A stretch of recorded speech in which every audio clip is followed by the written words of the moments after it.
We'll start with the potato because it's biggest and easiest to work with. First step is to wash it and peel it. This is my favorite kind of peeler.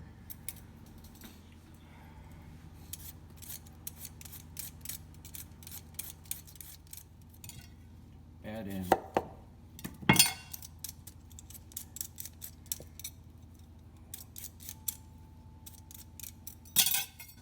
first step is to make a flat side.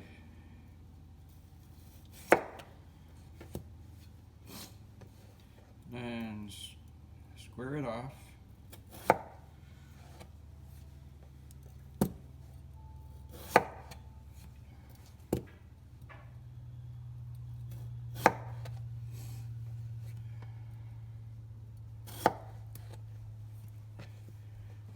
Depending on the thickness of the slices we're going to make, we'll get different cuts. This first slice will be about a ½ inch thick. Next slice, about 1/3 of an inch. And next two slices, next slice about 1/4 of an inch.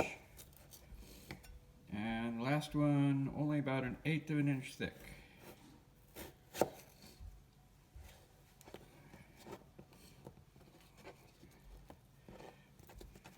Now we'll cut these lengthwise, and each of these cuts has a name depending on the size. So I'll make the cut about the same width as the thickness.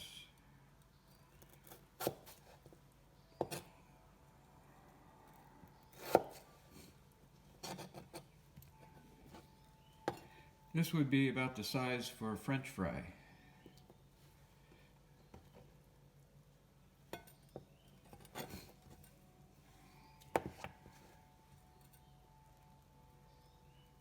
These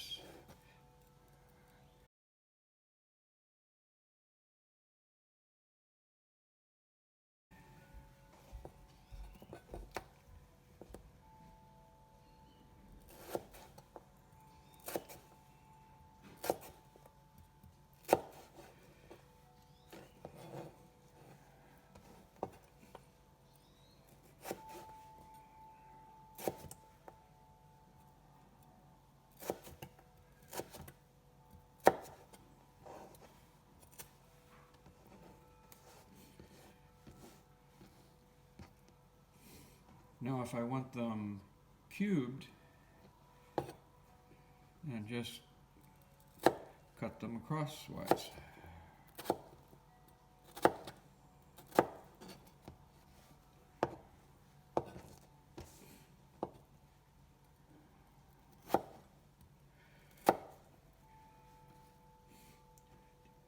This cut is now dice. Here's large dice, medium dice, small dice,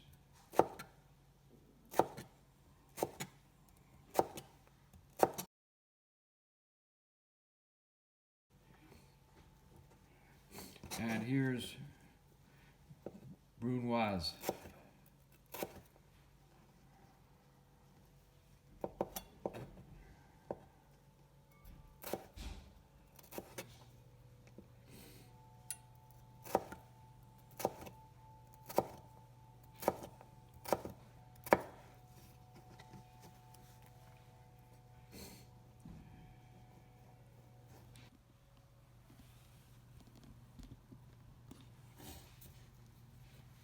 Next we're going to work with an onion. There are different techniques for doing an onion. This is one way of chopping an onion. First we're going to cut the ends off.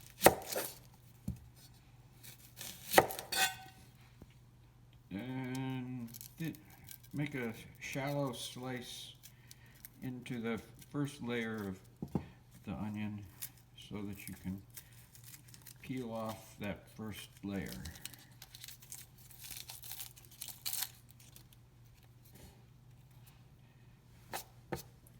Now, putting it on the cutting board on the flat side, cut it in half right from top to bottom, like that.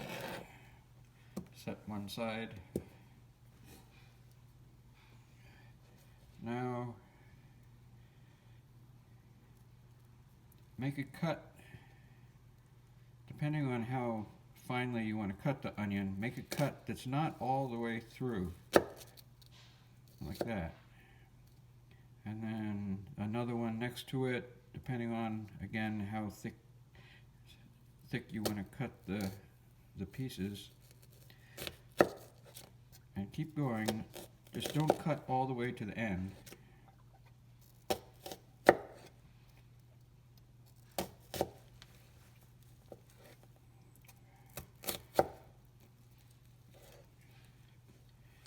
And now make cuts across.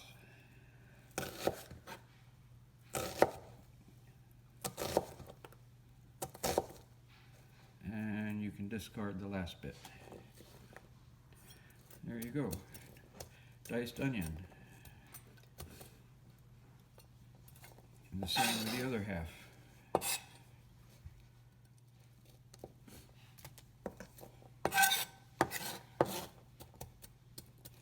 There you go.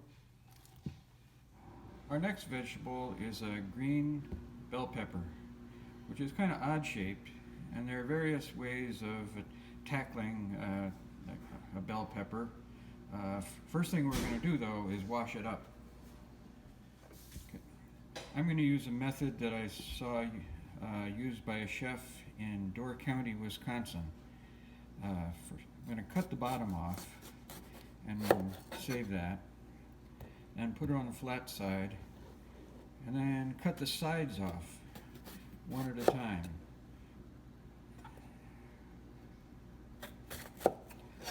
Don't cut too deep or you get into the membrane and the seeds. We want to use just the outside. And the rest we'll throw away. There's not much left there. Now, take each piece individually or stacked up if you want, and make long cuts with a rocking motion.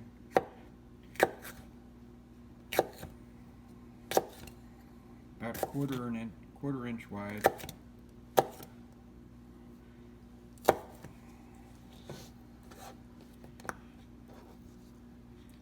The correct method to keep your fingers out of trouble is to curl them under like this and guide the knife like that with the face of your fingers. I'm not very good at that method. It works. So I often go this way and use the knuckle of my thumb to guide the knife. The important thing is to keep your fingers away from the sharp edge. These are julienne cuts, like we did with the potatoes. And cut them across so that they're basically little cubes, about a quarter of an inch. Do a few at a time.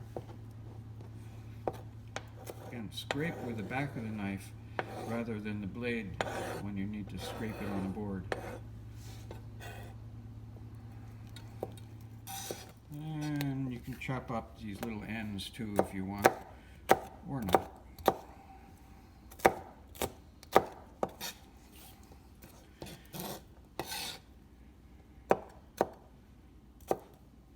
And there we have a chopped green sweet bell pepper.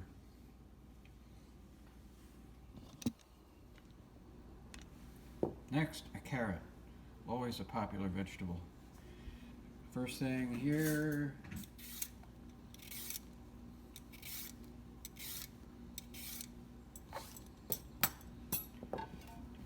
cut off the ends, cut it into lengths about like that.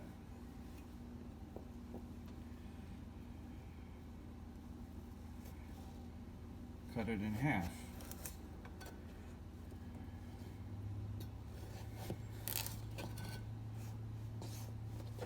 Flat side down.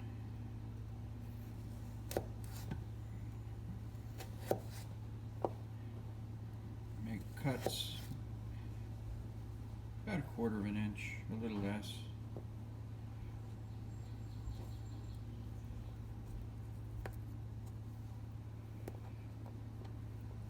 Cut them again.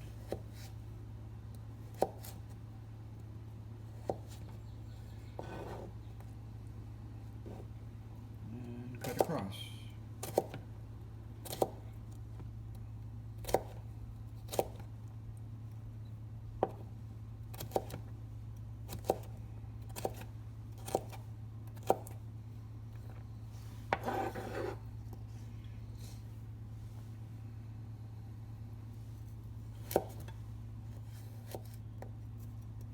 I would say make about 1/8 of an inch thick. Then you can cut these in half. Keep your fingers out of the way.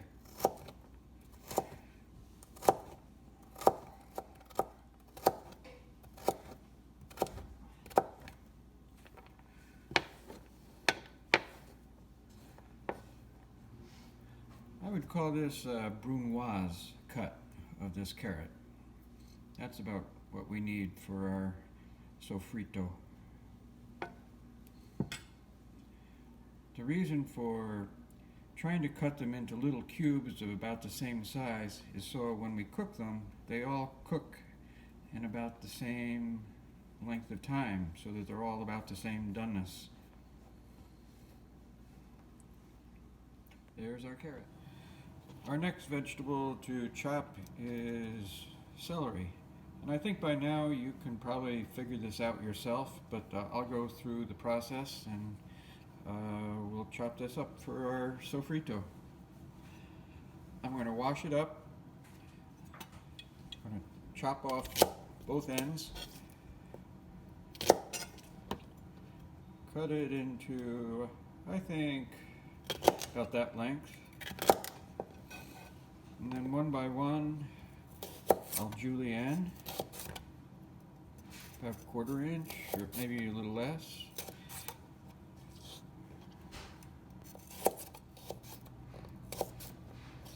And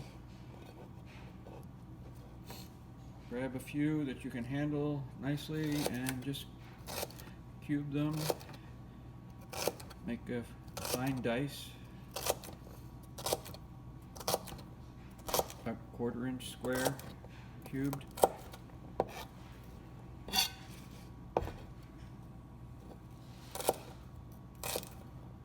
Again, the important thing is to keep your fingertips and thumb out of the way of the blade. So the classic method is to curl your fingers in.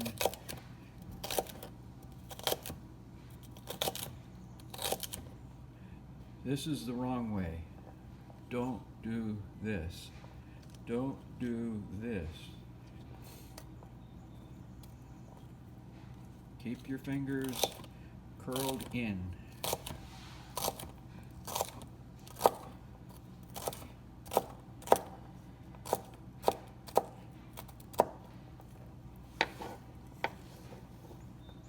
And there's celery, fine diced. Okay, class, a real treat today. We have a guest chef, Maud Hickey from Beaver Dam, Wisconsin. And I'm going to show you how to cut garlic. Garlic can be tricky and it takes a lot of patience, but you can do it. So I took all the paper stuff off, most of it, and I still have to get the skin off the garlic. So I'm going to cut one end and then the other, and then just work my knife around to get the rest of it off until it looks like that. Sometimes it's easy, sometimes it's not easy. And then to slice it into little bits, I'm going to cut it vertically so it's really thin that way. And there's 2 pieces there in this one clove. So it's vertically cut. Now I'm just going to cut really thin pieces. I have to hold it together with my fingers. Sometimes they come falling out, but that's okay.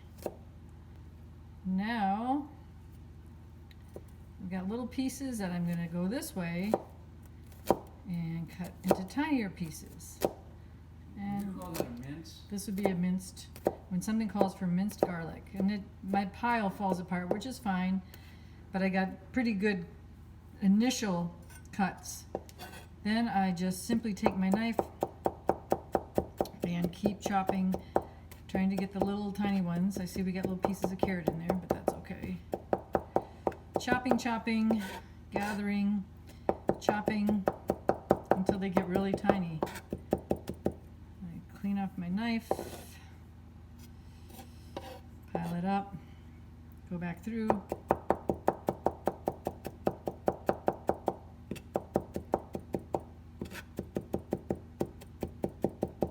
See, it's getting smaller and smaller. Like I said, it takes some patience. It sticks to your finger.